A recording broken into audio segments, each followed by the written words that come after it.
everyone, welcome the channel Learning through Guru Kripa. Students, last class में हमने definite article किया था. आज हम जीरो आर्टिकल करेंगे जिसे हम ओमिशन ऑफ आर्टिकल भी कहते हैं. तो चलिए शुरू करते हैं. फर्स्ट देखिए, with uncountable noun. Uncountable nouns के साथ हम जीरो आर्टिकल का यूज करते हैं. अनकाउंटेबल नाउन किसे कहते हैं? देखिए स्टूडेंट्स, जिसे हम महसूस कर सकें, तोल सकें या माप सकें, वो चीजें जिन्हें हम महसूस कर सकें, तोल सकें या माप सकें, उन्हें हम अनकाउंटेबल नाउन में गिनते हैं. तो उनके साथ हम जीरो आर्टिकल लगाते हैं. एग्जाम्पल देखिए, उससे आपको थोड़ा अच्छे से क्लियर हो जाएगा. फर्स्ट देखिए, dash honesty is the best policy. अब ऑनेस्टी है, इसे हम महसूस कर सकते हैं, तो इसके साथ हम जीरो आर्टिकल लगाएंगे. नेक्स्ट देखिए, dash gold is a precious metal. अब गोल्ड को क्या करेंगे, हम तोलते हैं, तो इसके साथ भी हम जीरो आर्टिकल का यूज करेंगे. लास्ट देखिए, वाटर इज लाइफ. अब पानी को हम क्या कर सकते हैं, माप सकते हैं ना, तो इसके साथ भी हम जीरो आर्टिकल का यूज करेंगे. लेकिन स्टूडेंट्स, इन पर्टिकुलर कंडीशंस में, जैसा कि मैंने आपको डेफिनेट आर्टिकल करवाते हुए भी कल बताया था कि जब भी आर्टिकल का टॉपिक हम करते हैं और किसी चीज को पर्टिकुलर बनाते हैं, तो पर्टिकुलर कंडीशन में हम दा का यूज करेंगे ही. जैसे एग्जाम्पल से देखिए, dash honesty of my brother is praise वर्दी. अब इसमें हमने इसको पर्टिकुलर बनाया है, इस सेंटेंस को, तो हमने ऑनेस्टी के साथ दा लगाया है. ठीक है, जबकि ये अनकाउंटेबल नाउन है, लेकिन क्योंकि पर्टिकुलर है तो इसलिए हमने यहां पर दा का यूज किया है.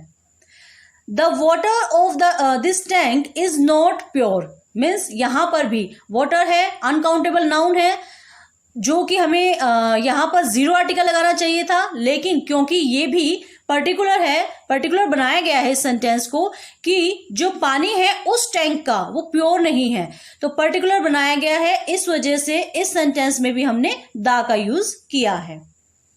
फर्स्ट रूल आई थिंक आपको क्लियर हो गया होगा. नेक्स्ट देखिए students, school, college, university, hospital, temple, church, market, bat etcetera.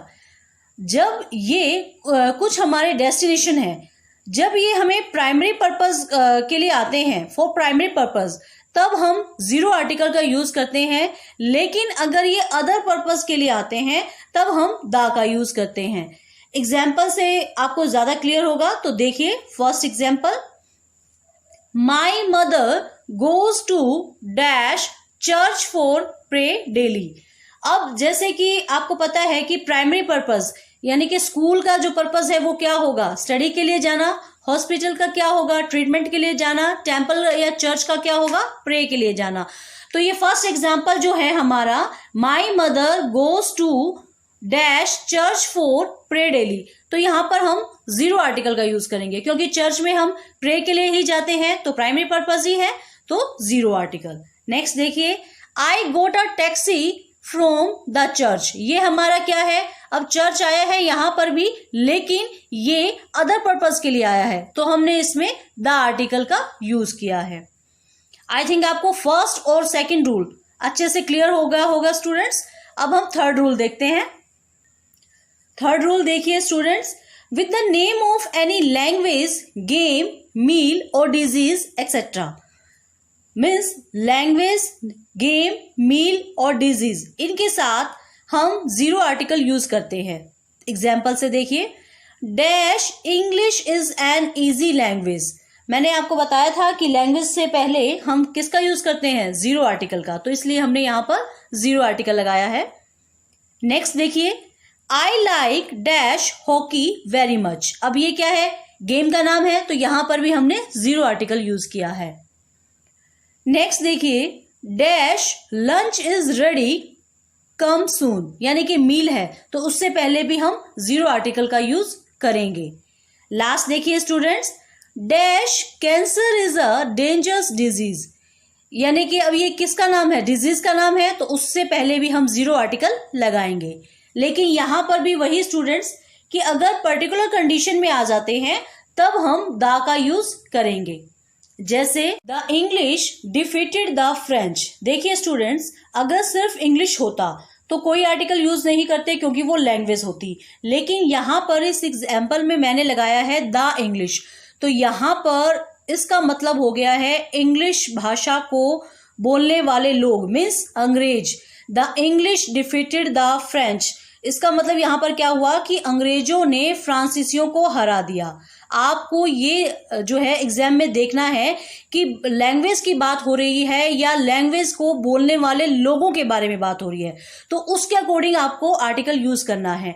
अगर लैंग्वेज की बात हो रही है तो कोई आर्टिकल नहीं आएगा, लेकिन उस लैंग्वेज को बोलने वाले लोगों के बारे में बात हो रही है तब हम द का यूज करेंगे। नेक्स्ट देखिए students, the cricket played by our captain led us to victory. अब मैंने आपको बताया था कि गेम से पहले हम कोई आर्टिकल नहीं लगाते हैं, लेकिन यहाँ पर जो मैंने दाल क्रिकेट लगाया है, मीन्स इसको पर्टिकुलर किया है कि वो क्रिकेट जो हमारे कैप्टन के द्वारा खेला गया था हमें कहाँ ले गया, विजय की ओर ले गया, हमें विक्ट्री दिलवाई जिसने। तो यहाँ पर इसको पर्टिकुलर किया गया है, इसलिए हमने क्रिकेट से पहले दा का यूज किया है। नेक्स्ट देखिए students, the dinner hosted by you was delicious. अभी ऊपर मैंने आपको बताया था कि मील के साथ हम कोई आर्टिकल यूज नहीं करते हैं, लेकिन यहाँ पर भी हमने उसको पर्टिकुलर किया है कि वो डिनर जो तुमने बनाया था ना वो डिलीशियस था, मीन्स उसको पर्टिकुलर किया गया है, इसलिए हमने डिनर से पहले दा का यूज किया है। नेक्स्ट देखिए स्टूडेंट्स, मैंने आपको बताया था कि डिजीज के नाम से पहले हम कोई आर्टिकल नहीं यूज करते हैं, लेकिन ये मैंने आपको मेंशन किया है, आपको दिखाई दे रहा होगा नोट डालकर कि मिजल्स, रिकेटस, मम्स और फ्लू, इन डिजीज के साथ हम दा का यूज करते हैं। मिजल्स मतलब आपको पता ही है खसरा, रिकेटस ये हड्डियों का रोग होता है जो बच्चों में होता है ज्यादातर, मम्स गले का रोग, फ्लू तो आप सब जानते ही हैं। तो ये हमारे अगर ये डिजीज आ जाते हैं तब हम जो है दा का यूज करते हैं। फोर्थ रूल देखिए स्टूडेंट्स, इससे पहले कि आप फोर्थ रूल को देखिए मैं आपको याद दिला देती हूं कि कल मैंने आपको डेफिनेट आर्टिकल करवाते हुए बताया था कि जब हमें होल क्लास को शो करना होता है तब हम दा का यूज करते हैं, याद आ गया होगा आपको। लेकिन students, man, women, life, science और गॉड, जब हम इनको होल क्लास के रूप में शो करते हैं तब हम जीरो आर्टिकल का यूज करते हैं, जैसा कि आपको एग्जाम्पल से क्लियर होगा। डैश मैन इज मॉर्टल, तो क्या मतलब हुआ कि यहां पर बात की गई है कि संपूर्ण जो मानव जाति है वो नश्वर है, यानी कि होल क्लास की बात हुई है, तो यहां पर हमने दा का यूज ना करके जीरो आर्टिकल का यूज किया है। ऐसा ही आप सेकेंड एग्जाम्पल में देखेंगे, dash science is a boon for all of us, तो यहां पर हम साइंस की सभी ब्रांचेस को हमने बून के रूप में, वरदान के रूप में लिया है, तो यहां पर हम द साइंस ना लगाकर जीरो आर्टिकल का यूज करेंगे। आज हमारा आर्टिकल का टॉपिक कंप्लीट हो गया है स्टूडेंट्स।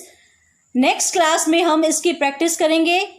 मैं उम्मीद करती हूं कि आपको अच्छे से आर्टिकल समझ में आ गया होगा, और अगर कुछ कमी रह भी गई होगी तो वो हम जो प्रैक्टिस करेंगे सेंटेंसेस की तो वो उससे क्लियर हो जाएगा। Till then bye.